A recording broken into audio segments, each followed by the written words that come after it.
This comes after at least 59 people were killed and 1,700 wounded on Monday after Israeli forces opened fire on Palestinians protesting against Washington's decision to move its embassy from Tel Aviv to Jerusalem.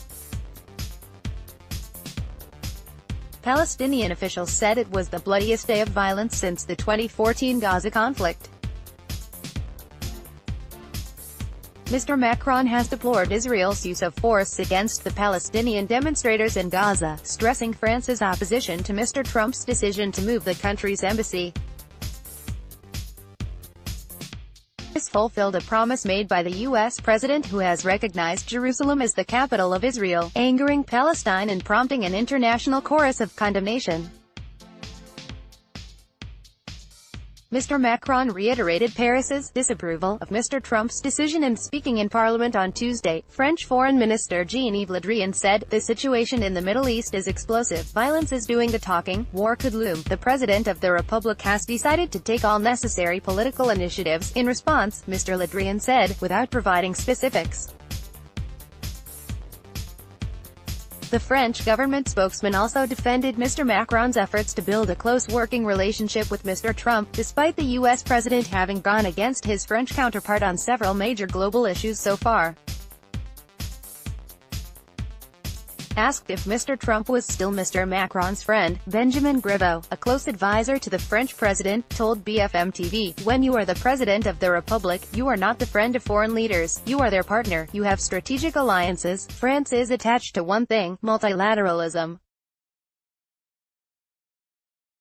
We talk to everyone and we speak firmly and frankly to them. We don't mince our words." The latest outbreak of violence and decision from the U.S. president to move the country's embassy will put a major strain on what was seen as a blossoming relationship between Mr. Trump and Mr. Macron following several shows of affection between the pair. Getty. Donald Trump has been criticized by Emmanuel Macron for moving the country's embassy weeks after Mr. Macron took office in May 2017. He invited the U.S. president to attend the annual Bastille Day celebrations, laying on a spectacular parade for Mr. Trump.